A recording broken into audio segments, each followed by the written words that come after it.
जितने लोग पूजन कर रहे हैं उनको भी ज्ञात नहीं है कि ये छठ की पूजन होती क्यों है, ये माता है कौन सी। ये छठ माता कोई दूसरी नहीं है, कार्तिकेय जी की धर्म पत्नी देवसेना है जिसकी पूजन होती है छठी के रूप में। उगता सूरज और डूबता सूरज का अर्घ होता है। सबसे पहली छठ पूजन किसने करी थी? भगवान कृष्ण के पुत्र सांब ने करी थी। सांब पुराण कहती है सबसे पहली छठ पूजन, क्योंकि सांब का शरीर बेकार हो गया था। भगवान कृष्ण की शरण में सांब पड़ गया। पिताजी आपने मुझे श्राप दिया है, क्योंकि गलत भाव हो गया था, गलत दृष्टि हो गई। भगवान कृष्ण के पास में जामवंती जी बैठी हुई थी तो सामने आकर कहा, पिताजी मुझसे गलती हो गई, बहुत बड़ी गलती, क्षमा कर दीजिए। भगवान कृष्ण ने कहा, तुम सूर्य की आराधना करो। सूर्य की आराधना करी तो सूर्य कहते हैं तुम इंद्र की पुत्री देवसेना की आराधना करो।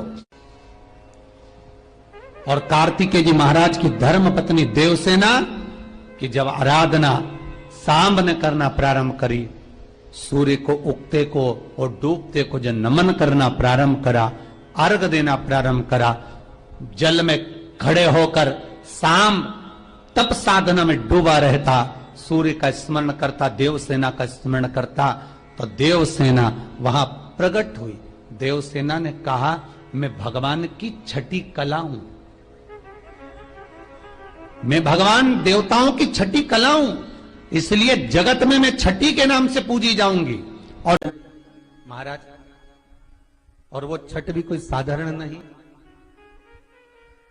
जिस छठ माता का स्मरण स्वयं भगवान कृष्ण के पुत्र सांब ने किया,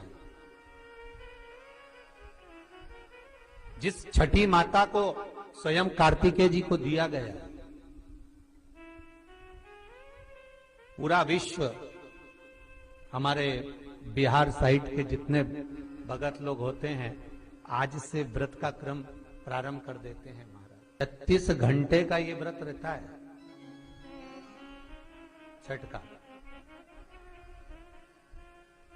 स्नान, खाना, दूसरे दिन फिर वही क्रम में पूजन की तैयारी, भूखे रहना, सूर्य को अर्घ देना, उगते को डूबते को, और मां छठी का स्मरण करना।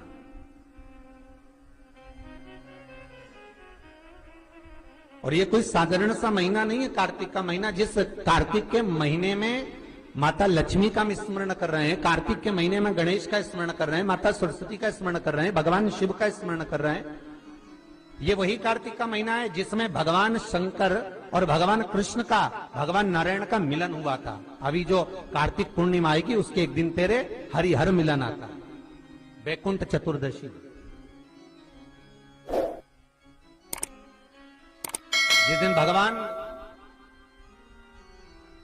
कृष्ण को, नारायण को, ठाकुर को बेलपत्र चढ़ती है और भगवान भोले बाबा को, भगवान शिव को तुलसी का दल चढ़ता है। दोनों का मिलन हुआ था हरिहर में, वैकुंठ चतुर्दशी। और हमारे शिव महापुराण में इसका बड़ा महत्व है, क्योंकि संपूर्ण समय में, पूरे वर्ष भर में केवल एक दिन ऐसा होता है जिस दिन भगवान शंकर पर तुलसी का दल चढ़ता है, और संपूर्ण समय में एक दिन ऐसा होता है जब ठाकुर जी पर बेलपत्र समर्पित होती है। शास्त्र तो कहता है, विष्णु पुराण कहती है, स्कंद पुराण वर्णन करती है कि ठाकुर जी को तो बेलपत्र आप अगर पूजन कर रहे हो तो रोज समर्पित कर भी सकते हो, पर शंकर भगवान को, भोलेनाथ को, मेरे विश्वनाथ को तुलसी का दल साल भर में समर्पित नहीं होता, केवल एक वैकुंठ चतुर्दशी का दिन ऐसा होता है। और उस बेलपत्र की भी बड़ी महत्वता है। और कार्तिक के महीने में अपन जब कथा श्रवण कर रहे हैं, आनंद ले रहे हैं, सुनने के लिए बैठे हैं और मौका मिला है कार्तिक महत्तम को श्रवण करने का, तो एक एक महत्व को अपन समझ। उत्तर भारत के जो लोग हैं ये पूजन करते हैं दीपावली के बाद में छठ की पूजन। छठी। बिहार साइड में, यूपी साइड में, इधर सबसे ज्यादा पूजन होती है छठ की। कौन सी माता है ये? छठ है। कौन सी माता? छठ। जितने लोग पूजन कर रहे हैं उनको भी ज्ञात नहीं है कि ये छठ की पूजन होती क्यों है, ये माता है कौन सी। ये छठ माता कोई दूसरी नहीं है, कार्तिकेय जी की धर्म पत्नी देवसेना है, जिसकी पूजन होती है छठी के रूप में। उगता सूरज और डूबता सूरज का अर्घ होता है। सबसे पहली छठ पूजन किसने करी थी? भगवान कृष्ण के पुत्र सांब ने करी थी। सांब पुराण कहती है सबसे पहली छठ पूजन, क्योंकि सांब का शरीर बेकार हो गया था। भगवान कृष्ण की शरण में सांब पड़ गया। पिताजी आपने मुझे श्राप दिया है, क्योंकि गलत भाव हो गया था, गलत दृष्टि हो गई। भगवान कृष्ण के पास में जामवंती जी बैठी हुई थी, तो सामने आकर कहा, पिताजी मुझसे गलती हो गई, बहुत बड़ी गलती, क्षमा कर दीजिए। भगवान कृष्ण ने कहा, तुम सूर्य की आराधना करो। सूर्य की आराधना करी तो सूर्य कहते हैं तुम इंद्र की पुत्री देवसेना की आराधना करो। और कार्तिकेय जी महाराज की धर्म पत्नी देवसेना की जब आराधना सांब ने करना प्रारंभ करी, सूर्य को उगते को और डूबते को जब नमन करना प्रारंभ करा, अर्घ देना प्रारंभ करा, जल में खड़े होकर सांब तप साधना में डूबा रहता, सूर्य का स्मरण करता, देवसेना का स्मरण करता, तो देवसेना वहां प्रकट हुई। देवसेना ने कहा, मैं भगवान की छठी कला हूं, मैं भगवान देवताओं की छठी कला हूं, इसलिए जगत में मैं छठी के नाम से पूजी जाऊंगी।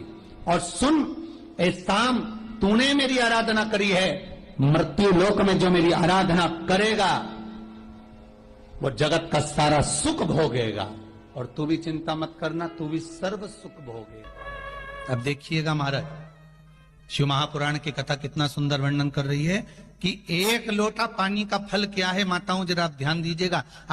कई लोग कहते हैं, गुरुजी आप पुरुषों को तो कहते ही नहीं हो कि एक लोटा पानी चढ़ाओ, कि पुरुष लोग मंदिर जाएं, कि पुरुष लोग भगवान शंकर का आराधना करें, पूजन करें। मेरा आप सबसे निवेदन है, इस व्यासपीठ से हमने कभी ये नहीं कहा कि माताओं आप जल चढ़ाओ, कि पुरुष आप जल चढ़ाओ। हम तो निवेदन सबके लिए करते हैं कि आप सब मिलकर, गला पकड़ रहा है बाबू, आप सब मिलकर आप शिव की आराधना करिए।